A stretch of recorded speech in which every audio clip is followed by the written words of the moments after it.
So how do you develop a supplement that's going to help you jump right into a very competitive market and help a lot of people while giving you a positioning advantage that everybody else doesn't have?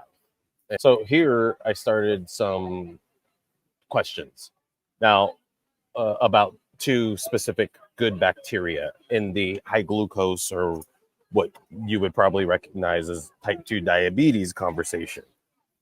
These are totally new good bacteria that have a lot of clinical evidence that these do amazing things for people who are overweight, who have insulin resistance, who have high fasting glucose, plasma glucose numbers, high A1C.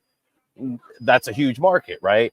And before you say, oh, I shouldn't try to compete in a very big competitive market, you can jump right into your marketing and leverage what everybody else is spending advertising on to outposition them. And that's a part of what we do when we're formulating, so that we can easily outposition them and then get people into the driver's seat of our new supplements, which are going to be more effective. And then we're going to get a lot more real social proof, LTVs, and things like that. So these are the questions that I started asking about, or asking the Chat GPT machine. The first one was recently discovered in this century, and there's mounting evidence that it is amazing for people with high glucose. And you can see right here, it's focusing on GLP-1. That's a big deal. GLP-1 is high awareness now. I mean, it's like, how many health copywriters never heard of it 2 years ago, right? Maybe a few were and should have been, but not at the mainstream high awareness level that it's at right now. Okay, so this is looking good, right? Okay. Amount of GLP, uh, the Ozempic, that's its whole game, is GLP-1 production, because that's what helps trigger insulin sensitivity, and that's what helps the liver release glucagon, the stored glucose, the stored fat that creates fatty and non-alcoholic fatty liver disease. We're doing amazing things for the glucose metabolism, which is also going to affect visceral fat, which is the skinny fat.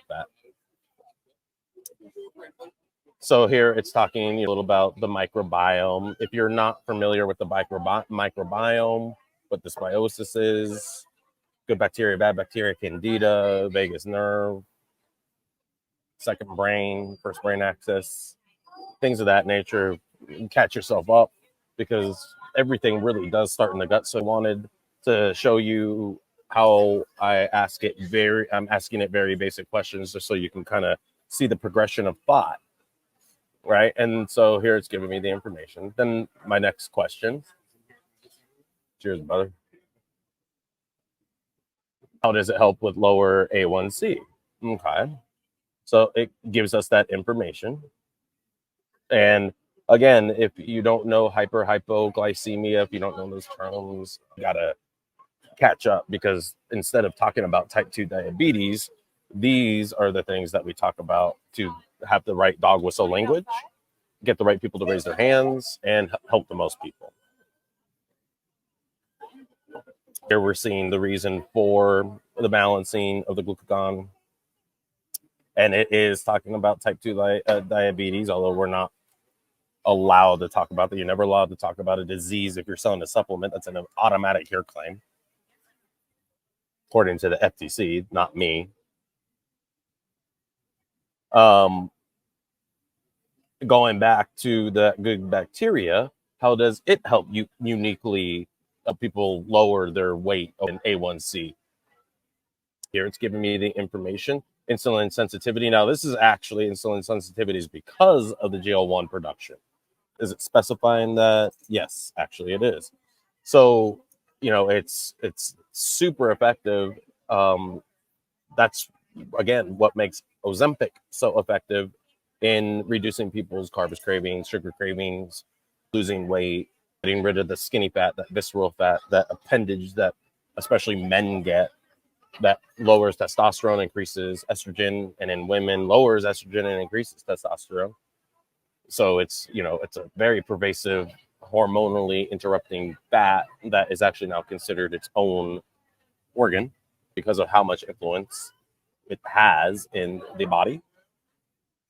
And here I am talking about Akkermansia. Akkermansia is another new bacteria, and it colonizes in a different way. It affects the gut in a different way. It triggers GLP-1 in different ways. I'm trying to see, like, where's that value proposition? And because, quite a few products have Akkermansia, I would still use it, but this shows a lot of promise. And because it's actually focusing more on the GLP-1, I am really excited about the possibilities of how to brand it as a good bacteria, as helping people with type 2 diabetes. A lot of people are spending money in this space. So it's super high awareness. And when you're able to hit that high awareness, but hit that deeper core because your ingredients allow you to have that conversation, you can outposition everybody else in the market and grab market share.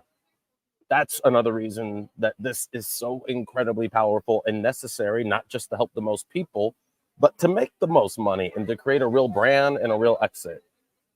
This is a combination that I formulated for another company, but we're not going to use it because we went in a different direction. At least not going to use it now. And by the time we do, I'll probably do a lot of updating to this. Another good bacteria that produces antibiotics. Serotonin is a happy chemical. We want that happiness. We want that feeling of being okay. That's one of the things that we really get from emotional eating, and specifically carb and sugar. KSM-66, a lot of you know that. Ashwagandha, it's a special form of ashwagandha.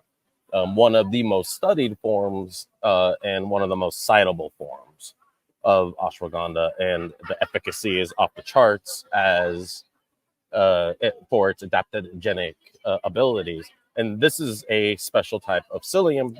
Psyllium husk is not a new ingredient, but this particular form of psyllium really does take up a lot of space in the upper bariatric chamber, and so you can eat just a small amount of food and feel full. That's why people get upper bariatric surgery, to squeeze that off and try to short up the amount of food that the stomach actually needs. So this ingredient convinces the stomach that it already got all the food that it needs, and also helps very slowly drip sugar, glucose into the blood for energy.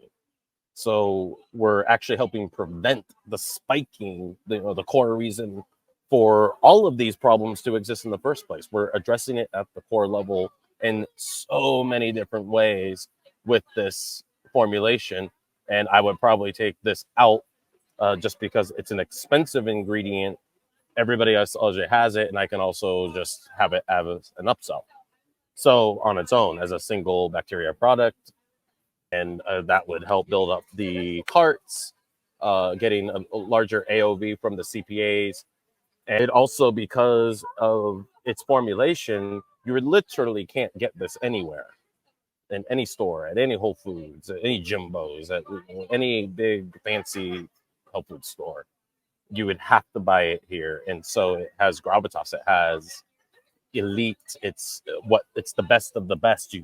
And it has the newest clinically available ingredients that meet the GLP-1 high awareness conversation smack in the face, while allowing me to hit a deeper core that anchors all of these ingredients down. And this also allows me, this formulation allows me the opportunity to scale in different health verticals. I have lupus. I could scale in autoimmune. This would be amazing for people with IBS. How about 20 pounds of bloat and just that ultimate poop product?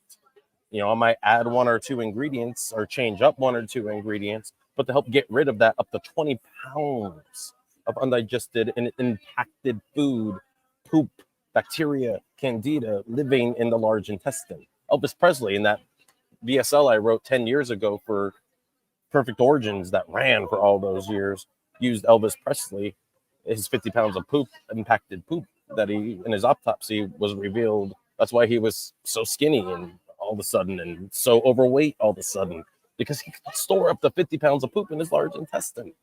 So I can enter those three conversations. I can enter the female yeasts, UTI, endometriosis conversation.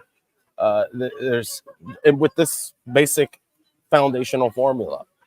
Remember, everything begins in the gut. So, and we want all these. The more verticals we have exponential scalability, not just a vertical or a few verticals, but a lot of them in exponential scalability. That's the amazing thing of thinking in this way. I will do a writing session and show you, what an ad looks like. Just not right now because I'm gonna get to work on my own shit. But I hope y'all that gives you a little bit of insight into copywriting.